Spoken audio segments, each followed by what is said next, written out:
All right, joining us this morning is PCO Undersecretary Palace Press Officer, Attorney Claire Castro. Undersecretary Castro, good morning to you. Yes, good morning, Karen. Okay, well, I want to start off first that it seems that the PCO every single day is more or less defending, talking about, or essentially answering queries about former President Duterte. It is not announcing anything that this administration is doing. Nothing about the economy, nothing about new projects. It's all about the former president. Ms. Karen, if you had watched our press briefing, at the start, we will be giving the good news. Okay. Giving the achievements, the accomplishments of the administration. And aside from that, there are also reports that the Filipinos can watch over PTV4 or RTVM, wherein most of the projects accomplished by the government are being shown. All right. Because it seems that in the last few weeks, and we can talk about this, you have Press Secretary J. Ruiz, who's busy defending himself. And then now you as the spokesperson are essentially, some have said, you've become the attack dog for the administration for the Dutertes. Mm-hmm. I cannot consider myself as an attack dog. I'm just defending the truth. And we have to counter the fake news, Miss Karen. If I will not talk about this, if I will not answer with the basis, people might think that what they had been talking about are true. Vice President Sara Duterte has said that this is a distraction, essentially, for the real problems that the Philippines is facing, like the economy. She said that in interviews. Yes, she said that the real problem of the government is with regard to the corruption. Yes, that is also one of the problems, corruption. And we can see, based on the discoveries of the members of the House of Representatives, we can see fake, allegedly, fake or unsubstantiated receipts coming from the OVP regarding the confidential funds. So, VP Sara is really correct that we should deal with the issues of corruption. And we will start with the confidential funds that she spent. All right. Okay, so let's move to that already before I ask about the OCG. Now, a list of more dubious recipients have been found. Names like Dodong Gang, J. Kamote, Miggy Mango. Ito yung mga pangalan, no? Mga prutas, mga pagkain, ang pangalan ng mga recipients of these supposed confidential funds. What do you make of this, and how does this move forward? If you can see, more similar receipts had been discovered, had been examined. And I think, Ms. Karen, at this point in time, we should also look back. How did VP Sara spend her huge confidential funds at the time that she was then a mayor? She received at least 60 million for 4 years during her time. So how did she spend for that? She revealed during one of the Senate hearings that she spent it for libreng sakay, libreng meals, magnegosyo teday. But those projects were not supposed to be the projects were in confidential funds, so should be spent with. So maybe she is into this kind of transactions. She maybe did not imagine that it will come to this point that all her receipts may be put into question. So, Attorney Castro, I mean, I know that you've just been appointed recently, but let's talk about now the relationship between Marcos and the Dutertes. Some critics have said it's now existential in nature, right? And although Duterte being in the ICC is hailed by the international community and also by human rights activists, you also have some who have said that the president didn't do this out of moral principle or following really the law, because he has always said that the Philippines will not cooperate with the ICC, that the ICC is out of our jurisdiction. But when he's been criticized as doing this for political expediency and convenience, dahil kailangan niyang gawin, makakatulong sa kanya, ginawa niya. What do you mean makakatulong sa kanya? Well, taking Duterte out of the country.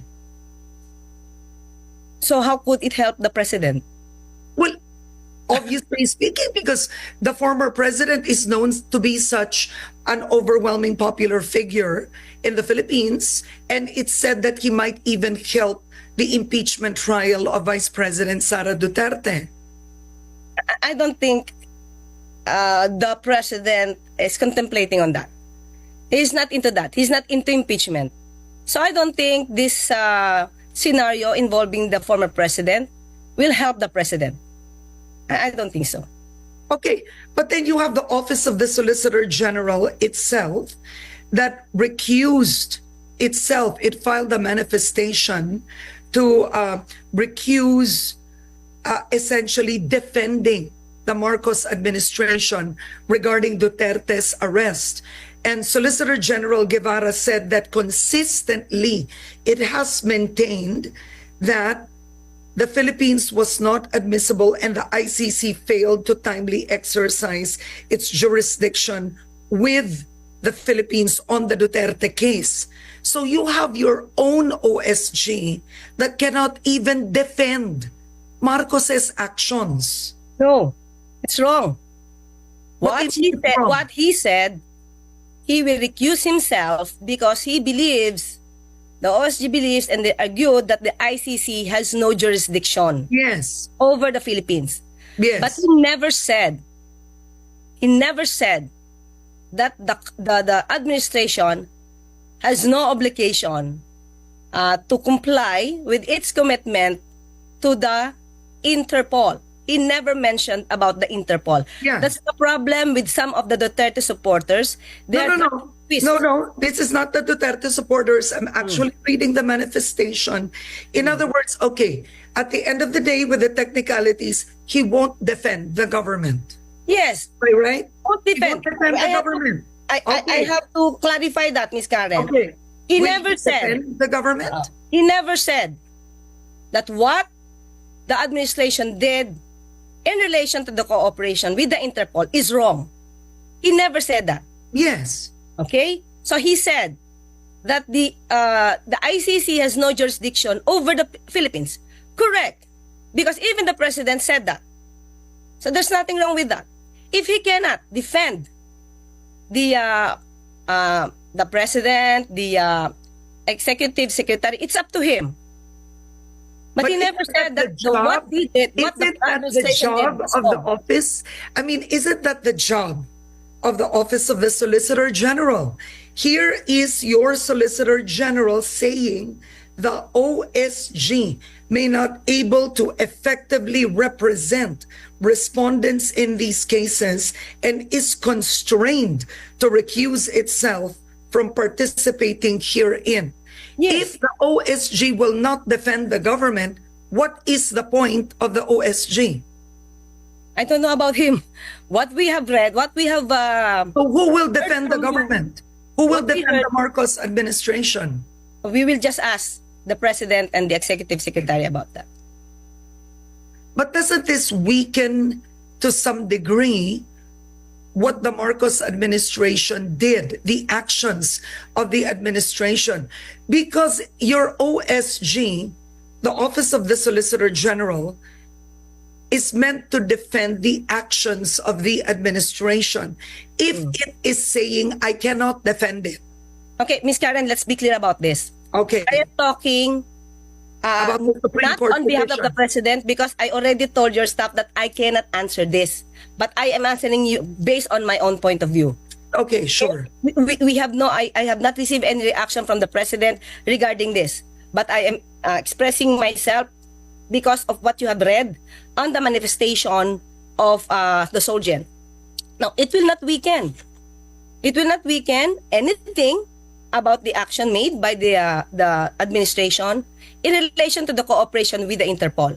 If that is the stance of the Solgen, that he could not effectively represent, then it's up to him. But definitely, he never said that the administration did something wrong when they cooperated with the Interpol. So let's be clear about that. All right. So I don't want to press you on it if you're saying that it's not within your purview to respond to that. But would you know of any information if the Office of the Solicitor General has at least spoken to the president and informed him about this manifestation? What we have known is that he will just recuse himself. That's it. If any of the reasons for doing so, he did not tell it to the president. So recuse himself, but not necessarily the office. Because he argued before that the ICC has no jurisdiction, and it's acceptable because even the president had said that, and that's it. So I believe the other camp should not make any insinuation on this, that the Solgen is not backing up the government in relation to the cooperation with the Interpol. If the president still believes, I'm curious, that the ICC still has no jurisdiction as of today, then why would the administration cooperate with the Interpol to surrender the former president to a court with no jurisdiction? Because because the government has its obligation. How could we ask an assistance from the Interpol if we will also not give back? So we have also to comply with that commitment if the country, our country, will also be asking help from the Interpol. Could not be one-sided. We should also give back. So hypothetically, if the Interpol wanted to surrender a Filipino citizen and the former president to another court and not the ICC, that the Philippines does not recognize, the administration would have done that? As long as it's in line with the cooperation to the ICC, the administration will do that. The ICC or the Interpol? Sorry. The government will do that as long as it's in line with the cooperation with the Interpol. Basta the Interpol? Yes. Oo, kahit saan dali ng Interpol? Yes. Even if hindi tayo naniniwala bilang bansa Yes. na may jurisdiction? Yes, because we believe in the Interpol. So ang tanong ko, will the president ever change his statement regarding the ICC? As of the moment, we will try to discuss that. Okay. All right. So you want to discuss that with the president? Yes. Okay. All right. That's quite interesting because, to be fair, there are many human rights lawyers who support the president's actions in surrendering, or what term would you want to use? Not the word surrender. Cooperation with the Interpol. In cooperating with the Interpol, for the Interpol to essentially surrender the former president to that's Malacanang's stand. So do you believe that it's time to discuss the Philippines being a member again of the ICC? I think so, Ms. Karen, yes. Very interesting. And is this a personal stand of yours or conviction? On my part, yes. Okay, and I want to ask you, being a lawyer, why do you, Attorney Claire Castro, believe that it's also time to discuss it with the president? Yes, because this kind of situation, it will really happen, not just now. Maybe it will happen in the future. And there are times that we really need some kind of justice from an international criminal court, because it's so sad to say, Miss Karen, but sometimes it really happens that justice in the country is kind of questionable sometimes. But I have to believe in justice system because I'm a lawyer. I have to fight for that. But there are times that when I have to tell you this. Even Pastor Kibuloy, and I have to repeat this, and he admitted this, when he had this cases actually, he divulged in the question and answer in Gikan sa Masa. It's televised and published. He admitted that when he had these cases in Davao, he admitted that Mayor Duterte, then Mayor Duterte, was the one taking care of all his cases. Who assisted him? Saying, yes. Nilalakad niya ang dapat lakarin, kinakausap niya ang dapat kausapin. Good point. So it's so sad to Good hear point. that. Good point. Actually, you make an honest assessment right now that in several cultures, including the Philippines, pag makapangyarihan ka, maliit ang bansa natin, may kilala ka, ay justice is not necessarily blind. Yes. Yes.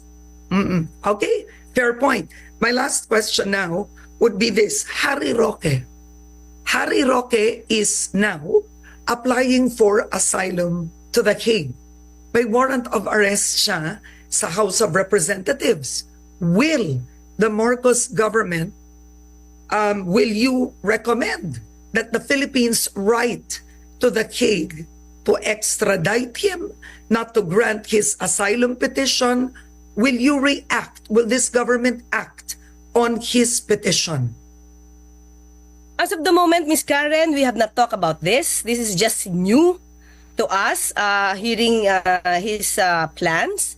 But we're researching on in the Netherlands regarding the asylum.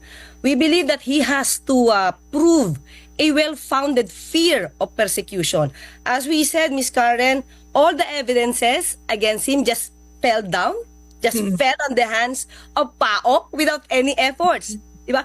The bank documents were of Harry Roque were discovered in Lucky South 99.